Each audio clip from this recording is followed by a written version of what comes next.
All that kind of Deep Purple thing led us quite nicely into our subject today. That subject with Mr. Derek Shelmerdine, of course, is the roots of heavy rock. Derek, as always, thanks for coming in and welcome to Meridian. Oh, my pleasure. It's great to be back. Let me just turn you up. Try that again. It was great to be back. That's better. We do like to hear your dulcet tones. So do I. Yes.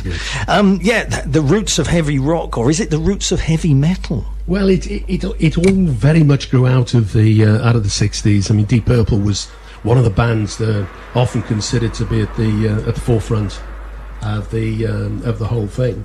And I think it's like last month we talked about glam, and that's thought of very much, quite rightly, as a 70s sound, but that grew very much out of the mid 60s, as did heavy metal.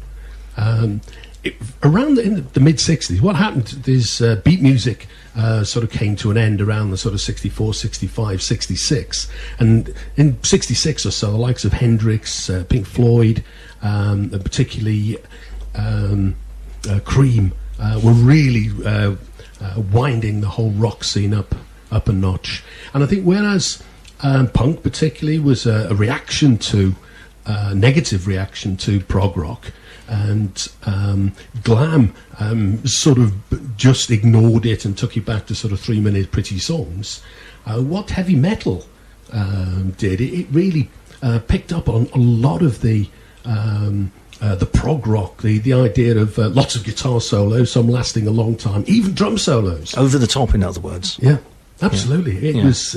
It's great. And it very much, heavy metal and heavy blues, heavy rock was really all the same sort of thing. I mean, it's not until we get into the 70s that the term heavy metal starts to be getting used a lot more. But very much it grew out of the mid 60s of the blues, hard blues scene. I can remember when I bought Cream's Disraeli Gears, it was being referred to as heavy blues at that particular time. And, you know, it's characterised by things like distorted guitars, a very emphatic rhythm. You know, if you think of what everybody imagines as the heavy metal that really started around the 80s, very much driving rhythm section, very prominent guitars. But the thing about heavy metal as well is the subject matter tends to be dark as well, because you've got the sort of satanic thing. Very leathery. Wasn't it? Oh, absolutely. Very leathery, very motorbikey. Yeah, very S&M. Very male. Yeah, very much so. Very macho. Mm. And often heavy metal's criticised for being misogynistic, I suppose that would have been. And you're right, I mean, crosses, leather, they're all part of it. Down the back hairstyle and the whole head-banging concept, because the rhythm is so pronounced. The rocking of the head and the hair flapping around, very much part of it. And, of course, the air guitar became the favourite instrument of the we've all played heavy metal. Absolutely. We have a metal fan. Yeah. But really, the sort of origins, the roots itself, as well as being in blues, heavy rock, and satanic, the term heavy itself was purloined from the hippies. If you think of Neil. In heavy man. Yeah, exactly. Heavy. Yeah. And that was very much the whoa, wow, you know, what's going on there kind of thing. That's very much where that sort of came from. And one of the early references and thought of where heavy metal might come from was William S. Burroughs in 1962 wrote a book called The Soft Machine, which named a band, and also had a character called Uranian Willie, who was known as the Heavy Metal Kid. Wow. So, again, another band name. Absolutely. Yeah. Absolutely. Wow. Yeah. And his next novel, Nova Express, had heavy metal as a sort of metaphor for addictive drugs. And Rolling Stone made its first reference to the music back in 1968. And Steppenwolf, of course, one of the lines in their 1968 Born to be Wild refers to heavy metal thunder. But it wasn't until 1971 the Cream magazine really used the reference to heavy metal as the musical genre. So it's a slow burner, really, I think, until, because, you know, the Iron Maidens of the world, you know, are still another decade away at the end of See, I'm thinking, if you think back to back to the 50s. Yeah. I'm just thinking, this is one record I'm plucking out of the air. If you think of something like Jailhouse Rock by Elvis Presley, that doom doom, that you take that and you put a fuzz guitar over it and tweak the bass up a bit, you've got heavy rock, haven't you? Absolutely. And I think a lot of it is that the technology changed and developed. You bear in mind the Beatles' Pepper in 1967 was recorded on 2 4-track machines. So I think a lot of the the heavier music and the louder music is simply a consequence of the technology. PA stacks got bigger. One of the main reasons that the Beatles stopped touring was they couldn't hear themselves on stage. Half a dozen AC30s, Vox AC30s amps, great as they are, couldn't really compete with 60,000 screaming fans. And I think that had a lot to do with the ability for the music to get so much louder. People like Grateful Dead very much like to think of themselves as the loudest band in the world. But it's interesting that you should mention Jailhouse Rock there, because I think one of the first songs that be interesting to listen to is actually a cover of Eddie Cochran's Summertime Blues, and that's back from 1968 with a band called Blue Cheer, and it comes from an LP called Visibus Eruptum. Wow. I tried to figure out if that actually means anything, and most of the reports I read suggested that it's a bit Latin, but it's mostly sort of made-up words. Okay. So I thought that was... Can we go down that road, or is it best to avoid it? No, it just meant sort of conquering chaos. Oh, okay, fair enough. I thought you might be going down some other road. No, sadly not. No. Not at this time of night. If we'd found... What about this? I mean, obviously, we've all heard Eddie Cochran's Summertime Blues. There's the great version by The Who at Live at Leeds, that kind of thing. But Blue Cheer is completely new to me. Well, I mean, this is a band. I think this is their first, or might be the second single. And this is it's interesting again. You see, if you look at the Who's is very much a hard rock version of it. Yeah. But this particular song is often considered to be the first heavy metal record. And I think if you listen to it and think of the Who rather than listening to it and thinking of Eddie Cochran, you start to see where the two genres are starting to move. And this is 1968. Blue Cheer starting to be used. Oh, what about that then? Completely new to me, Derek. Yeah, but I loved it. Yeah, I mean, if you listen to that with the Who in mind, it illustrates really where heavy metal was coming from. That is generally referred to as the first heavy metal record. We're talking about 1968. Yeah. So it's really going. But the thing is, around that sort of time as well, you have bands like MC5. But they're normally referred to as being sort of proto-punk because they're preceding punk a long way.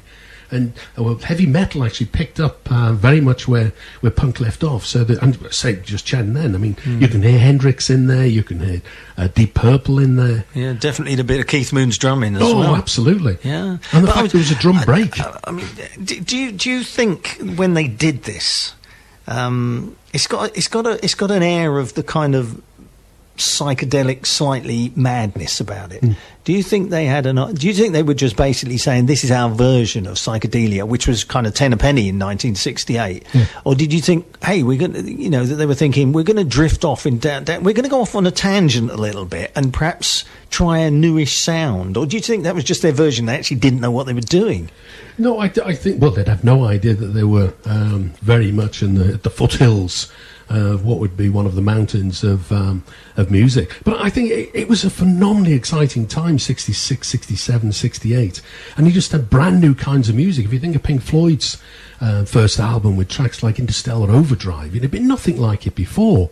And with this, you can hear it's sharing stuff that Hendrix has done by now, that Deep Purple's done by now, that Cream's done by now. It's taking it off into different directions. But this is much more rock and roll. I mean, the likes of Cream, Deep Purple, they're very much coming from a blues background. So what you've got really rock music is getting heavier, but it's exploding in a whole load of different directions, because prog still had a long way to go in 1968. I mean, that was pretty much its infancy. It hadn't discovered the orchestras by and large yet. Although Deep Purple weren't far away, I think, from there first. But another one of the landmarks was Rolling Stone, when they were referring to Mike Bloomfield, an album called A Long Time Coming. This is March 68, so this is all happening in 68.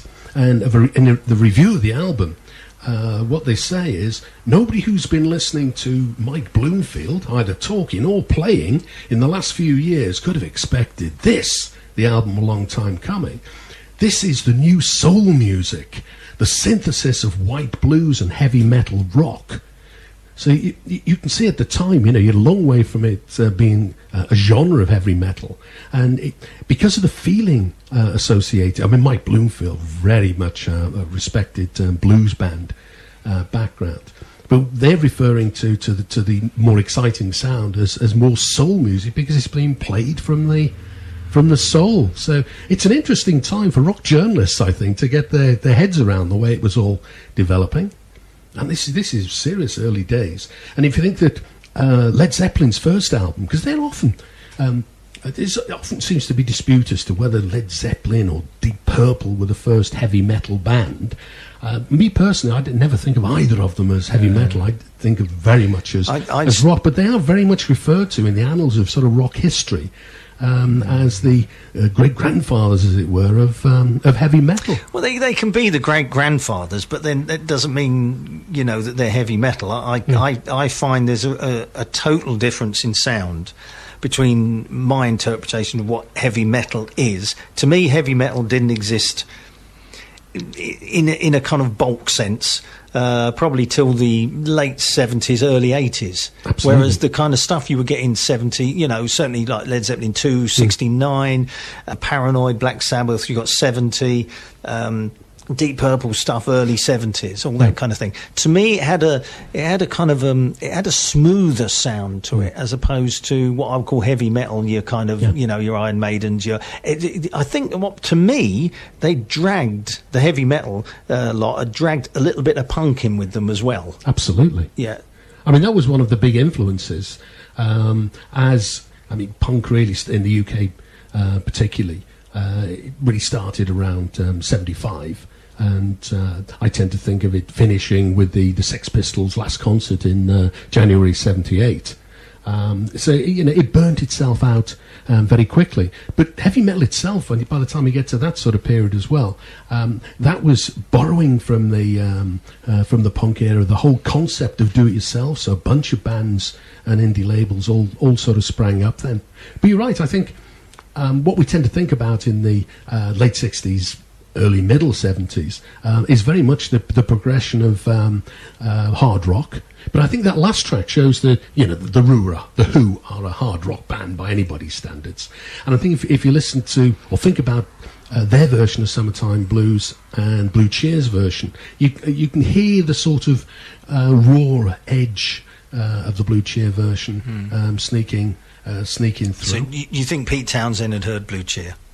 Oh, I think he probably had. I think he had. And I think Blue Cheer had picked up... Well, if you go back to the Kinks' early singles, You Really Got Me. Oh, yeah.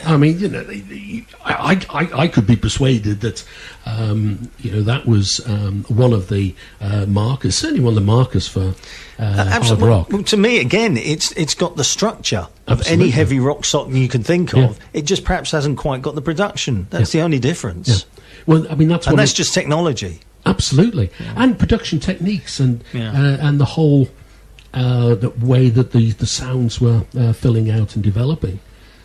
Because we are looking at the fact that rock was very much a linear development through the 40s, 50s, and 60s, blues, R&B, rockabilly, rock and roll, and by the time we get to about 1959, 1960, and the American rock and roll is basically drifting into oblivion. In the UK, the beat groups picked up the mantle, and you got the whole British invasion when the beat groups dominated the world. And by the time you get to the end of that, and that was just a linear progression, and it became very non-linear after that. If you think about it, as you're saying, Black Sabbath's first album came at the beginning of 1970. A band called Black Widow, who were very much eclipsed by Black Sabbath. They were around the same time. But in 1969, there was a band called Coven, because there was sort of satanic psychedelic. Because a lot of this is growing out of the whole psychedelic move, because that was very imaginative in terms of bringing in new instruments, bringing in new techniques. But what I love about Coven is that their lineup actually includes a guy called Oz Osborne playing bass. And I think it was the first track on their album, wonderfully titled Witchcraft Destroys Minds and Reaps Souls. That's got to be an album title to go. Album's got to be worth... I've actually listened to it. There's a lot of dialogue on. It is seriously satanic. But that one is interesting because it's a gatefold sleeve, and on the back there's a very early use of the sign of the horns, which is very significant. Yeah. Heavy metal, along with leather and crosses. But I think by the time, again, we get to 1970, October, Zeppelin are releasing their third album. And Jimmy Page has got seriously interested in Aleister Crowley by now. The occult and... He bought his house, didn't he? He bought his house, yeah. In the Song Remains the Same, they each do a segment, don't they? And the one that Page does is actually set, I think it's Loch Lomond, or Loch Ness, I can't remember. It's on the banks of one of the lochs, Boleskine House, and that's the house he uses for his segment.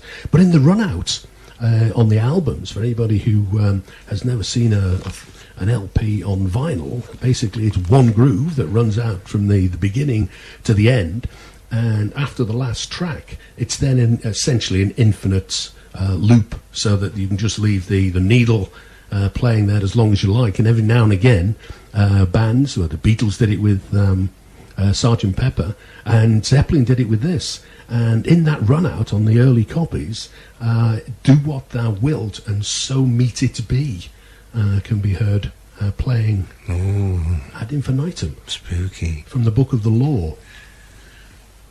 But the first real reference, the first recognised reference to heavy metal as a genre comes from a sort of review article in Cream magazine by a guy called Mike Saunders, and he was talking about reviewing Sir Lord Baltimore's Kingdom Come album. That was their first album. They did make one more after that, but there was sort of personnel changes, producer changes, and it wasn't as good.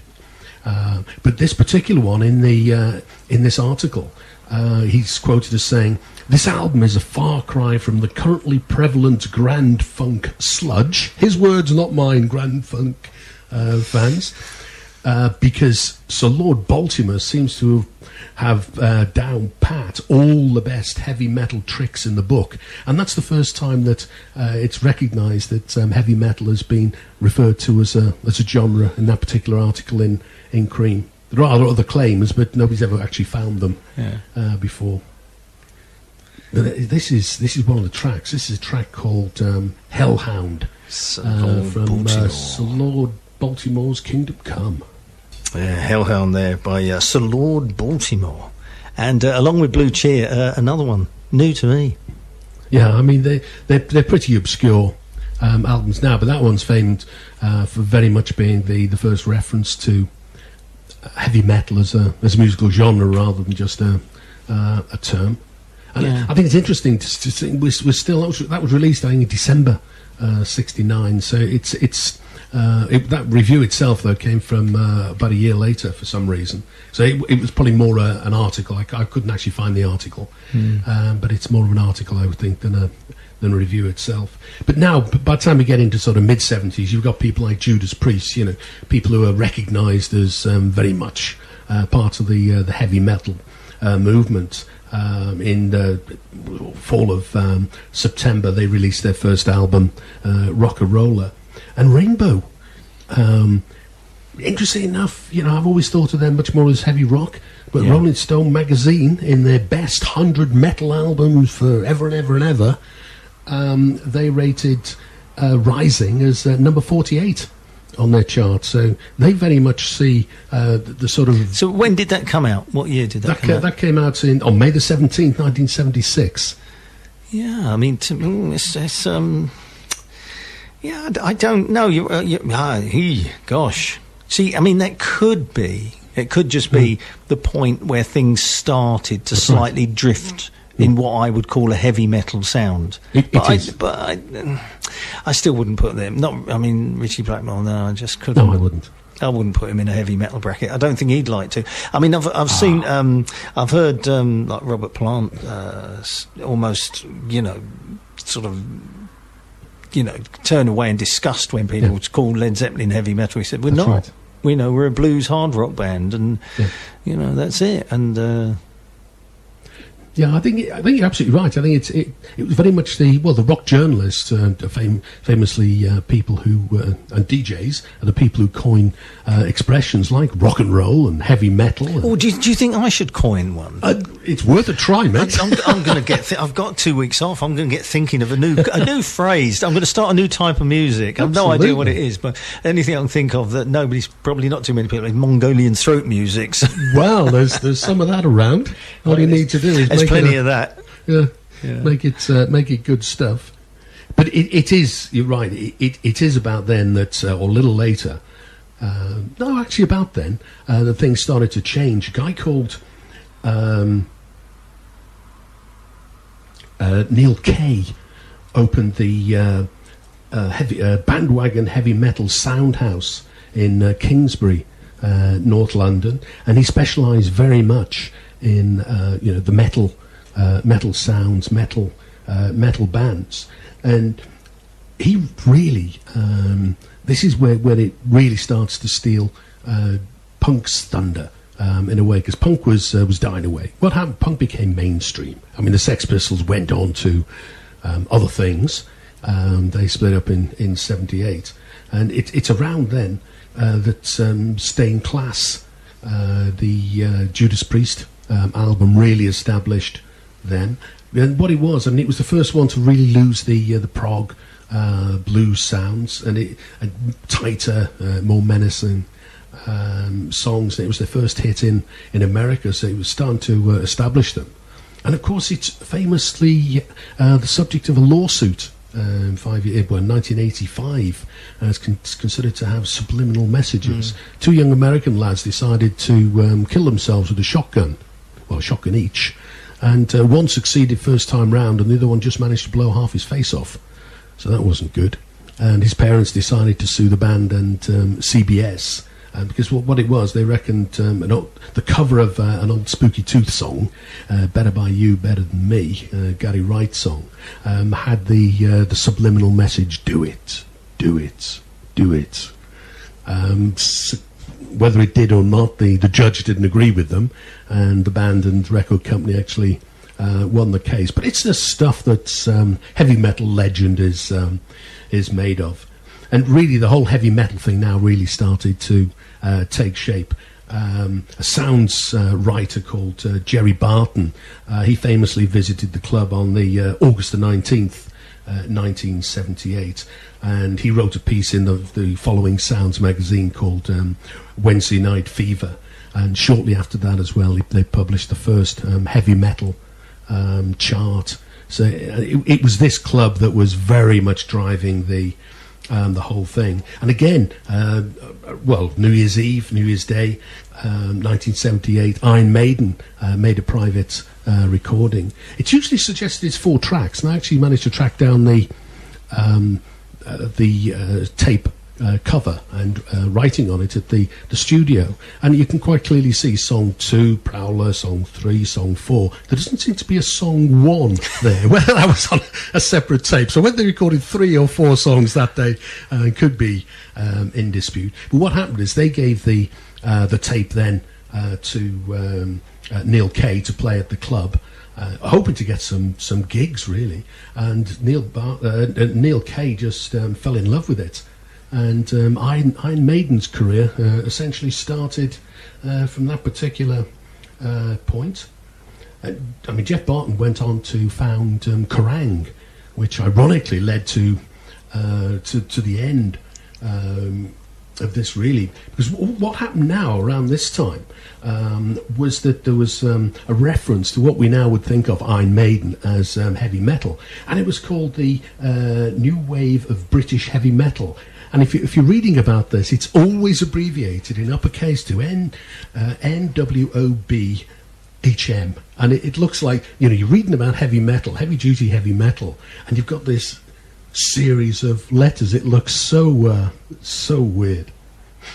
But I mean, it was the time then that Iron Maiden, Samson, Angel Witch all came along, and that was really when heavy metal as we know it now, I think, really started. Yeah, because I don't think from that point has it changed much. No, well, what happened was that this British new wave sort of burnt itself out. What it did, it picked up from a heavy metal point of view the pattern that had been with punk of do it yourself. Anybody can be in a band. Let's have our own indie record label. And it sort of started to burn itself out. And what happened after that was around for a couple of years or so, and then it just fragmented off into a whole series of different kinds of metal.